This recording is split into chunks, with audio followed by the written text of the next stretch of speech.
नमस्कार। B news 24 में आपका स्वागत है। मैं कैमरामैन संजू के साथ दीपक कुमार। मैं आज सीतामढ़ी विधानसभा नंबर 28 के प्रत्याशी डॉक्टर मिथिलेश कुमार से कुछ बात करने में जा रहा हूं। यहां पर इनका जो टक्कर है आरजेडी के सुनील कुशवाहा से, तो मैं डॉक्टर साहब से थोड़ा उनके शख्सियत के बारे में जानना चाहूँगा और वो क्या इस सीतामढ़ी विधानसभा के लिए करेंगे और क्या उनका नीति है, इसके बारे में डॉक्टर साहब से मैं बात करने जा रहा हूं।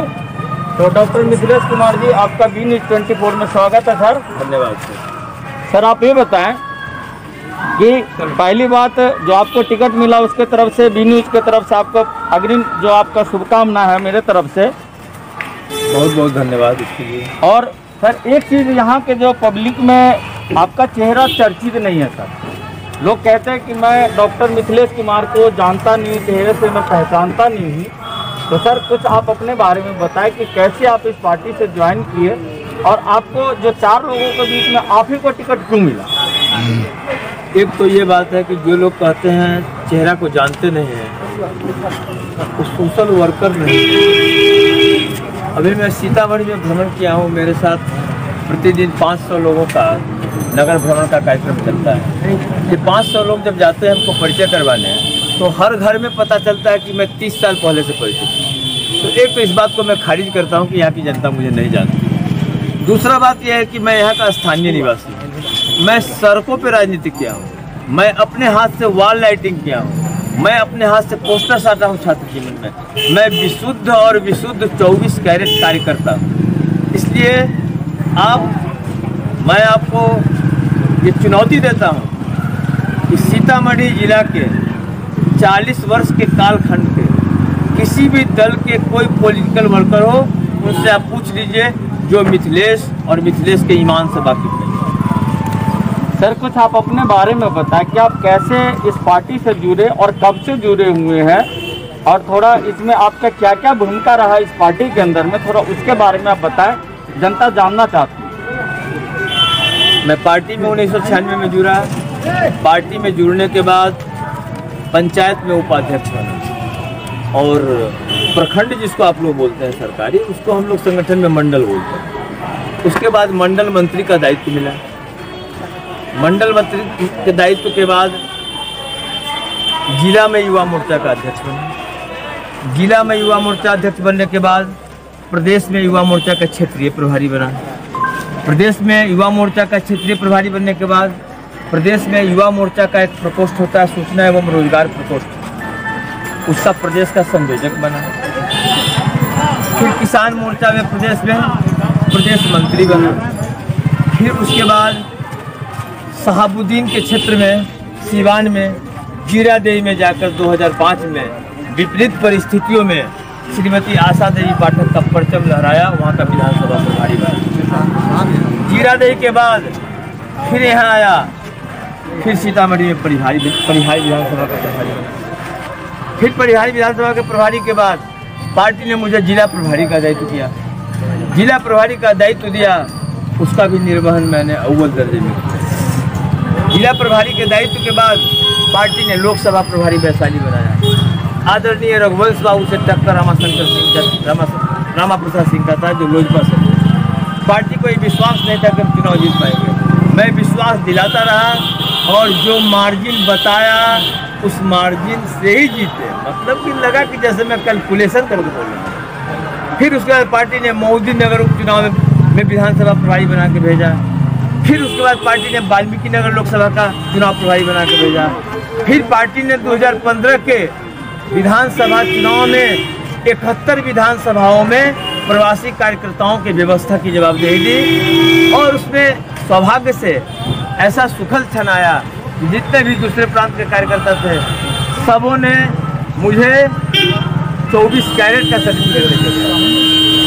मतलब 25-30 वर्षों से छोटे से बड़े पद के दायित्व का निर्वहन किया, और पार्टी ने तय किया कि मुझे लड़ना है तो लड़ना है।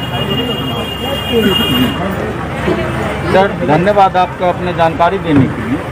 लेकिन सर आपने तो दूसरे को विजय प्राप्त करा, आप कैसे विजय प्राप्त करेंगे? क्योंकि शहरों में अभी जो हवा है अभी एक कुछ कहीं कहीं हम लोग गए तो पता लगा जातिगत हवा है। जो आपका वैश्य लोग ही कुछ जो है वो कुछ एंटी हो रहे हैं, बोल रहे हैं हमारी जाति को वोट नहीं मिला तो हम वोट नहीं करेंगे, उनको वोट नहीं मिला तो हम वोट नहीं करेंगे। तो यहाँ कलवार तेली सूरी देखने को मिल रहा, तो इसको इस लड़ाई को कैसे जीतेंगे सर? आपने जो कहा कि तलवार तेली सूरी और वैश्य में जो बंटवारा हो रहा है, ये राजद के लोगों द्वारा फैलाया गया अफवाह है। ऐसा कहीं कुछ नहीं है। तमाम वैश्य, तमाम सवर्ण, तमाम कुशवाहा जाति के लोग या कुशवाहा मत बोलिए कोई जाति भाई, और कुशवाहा जाति के 50% मतदाता जब श्री नरेंद्र मोदी अयोध्या में साष्टांग दंडवत करते हैं भूमि पूजन में, तो आधा कुशवाहा और 100% यादव के गांव में पटाखा छूटता है। इसलिए भारतीय जनता पार्टी जात की राजनीति नहीं, जमात की राजनीति करती है। यहाँ वैश्य नहीं, यहाँ यादव नहीं, यहाँ कुर्मी नहीं, यहाँ सारा जमात है राष्ट्रवाद के साथ, यहाँ सारा जमात है राष्ट्रीयता के साथ। और ये राजद के लोगों द्वारा फैलाया गया अफवाह है। राजद के कुछ दलाल जो अपने को सो कॉल्ड वैश्य कहते हैं, उसके द्वारा फैलाया गया अफवाह है। वैश्य महासभा के लोग आ रहे हैं। वैश्य एक था, एक है, एक रहेगा। और सवर्ण का भी मेरा व्यक्तिगत सभी सवर्णों में है। इसलिए और आज तक 30 वर्ष के राजनीतिक कार्यकाल में सीतामढ़ी और बिहार के 20 जिलों में काम किया। कोई एक कार्यकर्ता नहीं कह सकता कि किसी के 2 रुपये का मैं गड़बड़ी किया हूँ या जो मैं वचन दिया हूँ उस वचन को निभाया नहीं हूँ। इसलिए आप संदेह नहीं करें, जो टक्कर की बात करते होंगे वो चक्कर में पड़े हैं, टक्कर उक्कर किसी से नहीं है, उनको चक्कर लगा हुआ है माथा में। सर वो बीजेपी के साथ आए। और सबसे बड़ा आपने जो बोला कि जातिगत की बात नहीं, पर ये सर एक बहुत बड़ी सच्चाई है कि बिहार और खासकर यूपी में जातिगत जो है जड़ों में समाया हुआ है और ये शायद अभी मिटाने से मिटने वाला नहीं है। तो इसको आप कैसे देख रहे हैं सर? इसको मैं देख नहीं रहा हूँ। कितनी उम्र है आपकी? मेरी 53 साल। तब तो मैं आपको दिखा सकता हूँ, देख रहे हैं। आपने सुना होगा देश की आज़ादी के बाद 1952 में प्रथम लोकसभा का चुनाव हुआ था, तो सीतामढ़ी लोकसभा से आदरणीय JB कृपलानी चुनाव लड़ी। क्या उनकी जाति यहाँ थी? नहीं थी। आपने देखा होगा यहाँ से राम सुंदर दास छात्र आंदोलन 74 के बाद सांसद बने थे। क्या उनकी जाति की बहुलता थी? नहीं थी। आपने देखा होगा राम कुमार शर्मा सांसद बने थे, उनकी जाति की बहुलता थी? नहीं थी। आपने देखा होगा आदरणीय जॉर्ज फर्नांडिस मुजफ्फरपुर से सांसद होते थे, क्या उनके जाति की अधिकता थी? नहीं थी। तो ये जातिगत बातें अनपढ़ गंवार लोग करते हैं। जो इंटेलेक्चुअल्स है, पढ़े लिखे लोग हैं, वो देश के विकास की बात करते हैं, राष्ट्रीयता की बात करते हैं, जमात की बात करते हैं। और अगर आप जाति पे भी अगर हमसे मुंह खुलवाएंगे तो वैश्य कहाँ जाएगा भैया, कुर्मी कहाँ जाएगा भैया, अति पिछड़ा कहाँ जाएगा भैया, राम मंदिर पर 50% कुशवाहा कहाँ जाएगा भैया, राम मंदिर पर 60% यादव कहाँ जाएगा भैया, अति पिछड़ा जो नीतीश जी ने बनाया है वो कहाँ जाएगा भैया। जातिगत हिसाब से भी तो मुझे तो लगता है कि 90% वोट मेरा है। सर राम मंदिर तो अयोध्या में बन रहा, पर यहाँ बिहार हमारा अति पिछड़ा राज्य है। और इसके बारे में आप सर शराबबंदी पे क्या कहना चाहेंगे? जो शराबबंदी किया नीतीश सरकार ने, क्या वो सफल रहा कि असफल रहा? शराबबंदी सफल रहा। महिलाएं के चेहरे पे घर में खुशियाँ झलक रही है। पति शराब पी के आते थे, महिलाओं को प्रताड़ित करते थे। सर होम डिलीवरी हो रहा है, उसके बारे में क्या बोलेंगे? कहाँ मिल रहा है? होम डिलीवरी हो रहा है, होम डिलीवरी हो रहा है, इससे मुकरा नहीं जा सकता। पर होम डिलीवरी वालों को जो सज़ा दी जाती है, फिर वो दोबारा उनके बाप के छठी की बात याद आ जाती है, फिर दोबारा हिम्मत नहीं करेंगे। अपराधी की प्रवृत्ति होती है अपराध करने की। IPC बना, CRPC बना, फिर भी मर्डर होते हैं, फिर भी अटेम्प्ट टू मर्डर केस होते हैं। उसको आप क्या कर सकते हैं? जो पर देखना ये है कि मेरी सरकार जो नियम के प्रतिकूल काम करता है उसको सजा कैसी देती है, ये भी सर। लेकिन सर ये तो बहुत बड़ी सच्चाई है ना कि पहले से ज़्यादा शराब बिक रहा था। पहले से ज़्यादा। और कानून की बात करें तो एक एक थाना बिकता है, एक एक थाना की बोली लगती है, एक एक दरोगा बिकता है।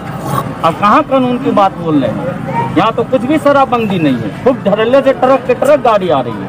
सरकार क्या करिए? तो सिर्फ दिखाने की बात है सर, हकीकत तो ये नहीं है। भैया, ट्रक के गाड़ी से शराब आ रही है, उससे मैं एतराज़ नहीं करता। एतराज़ इसलिए नहीं करता हूँ कि ट्रक की लदी हुई गाड़ी पकड़ी जा रही है, तो आ रही है तभी तो पकड़ी जा रही है। कानून तो अपना काम कर ही रहा है। अब ये तो संभव नहीं है कि 140 करोड़ आबादी के पीछे 140 करोड़ पुलिस को लगा दिया जाए। ये हम लोग को सिविक सेंस होना चाहिए। हम लोग को अपने में जागरूकता पैदा करना चाहिए कि हमारा आगे आने वाला जनरेशन कितना अच्छा से जीवन व्यतीत कर सके। इसमें हम लोग को सहयोग करना पड़ेगा। सरकार तो एक व्यवस्था है, व्यवस्था तो समाज को चलाना है, इसलिए जागरूकता पैदा करना है। हम पढ़े लिखे लोगों को आपस में इस बात का फैलाव करना है कि ताकि हमारा आगे आने वाला जनरेशन, अब तक का जनरेशन जो गलती किया वो गलती ना। सर आखिर में एक सवाल, आप सीतामढ़ी के लिए क्या आपका प्लान और क्या पॉलिसी है सर? अगर जीतते हैं तो क्या करेंगे? क्योंकि सीतामढ़ी एक ऐतिहासिक जगह है और रामायण काल से जुड़ा हुआ है, रामायण सर्किट से जुड़ा हुआ है। आज एक छोटा सा जगह, मतलब जो वैष्णो देवी है और भी तीर्थ स्थान है, उसके अपेक्षा आप देखिए सीतामढ़ी जिला कितना पिछड़ा हुआ है। और आपको ये भी जानकारी होगी कि सीतामढ़ी ODF घोषित हो गया। तो क्या सर हकीकत में क्या सीतामढ़ी ODF है? व्यवहारिक रूप से मैं हकीकत में ODF हो गया, इसको व्यवहारिक रूप से कहीं कहीं पाता हूँ कि नहीं, लेकिन उसमें सिर्फ सरकारी कर्मी को दोष देना बहुत। किसी भी विषय को समाज के लोगों को अपने में जागरूकता पैदा करें। आप इसको सर कैसे करेंगे? सीतामढ़ी के लिए आपका क्या विजन है? किस तरीके से इसके जो आपने विदेशों के या देश के मानचित्र पर या पटल पर लेकर आएंगे, जो लोग जाने इस शहर को, ऐतिहासिक जगह को? क्योंकि हमारे जो अभी के वर्तमान सांसद जी हैं पिंटू प्रसाद जी, वो JDU के सरकार में पर्यटन मंत्री भी रह चुके, उसके बावजूद भी यहाँ का विकास नहीं हो पाया जो होना चाहिए था। तो आप कैसे करेंगे सर? किस तरीके से करेंगे विधायक बनने के बाद? क्योंकि सांसद तो पिंटू जी हैं और आप दोनों लोगों को मिलकर के काम करना है। तो थोड़ा जनता जानना चाहती है कि इसके लिए क्या आपका विजन है, क्या आपका सोच है, थोड़ा उसके बारे में प्रकाश डालें।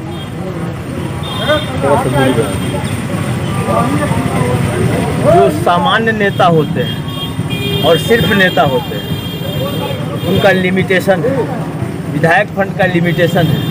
उस लिमिटेशन से जो मैं यहाँ नगर का दौरा किया, लोग पानी में खेल के जा रहे हैं।